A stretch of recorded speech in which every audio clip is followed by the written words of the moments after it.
আজকে আমরা এসেছি দুর্গিয়ানা টেম্পল দর্শনে। এই দুর্গিয়ানা টেম্পলটা অমৃতসর শহরে অবস্থিত একটি প্রধান মন্দির। হিন্দু মন্দির হলেও এর স্থাপত্য স্বর্ণ মন্দিরের মতো।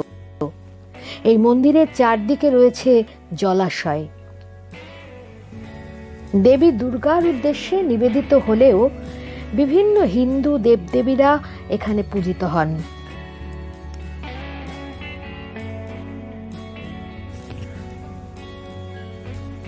মন্দিরটি যে স্থানে অবস্থিত তা মহাকাব্য রামায়ণের সাথে সম্পর্কিত এবং বিশ্বাস করা হয় যে সীতা এই স্থানেই পূজা করেছিলেন।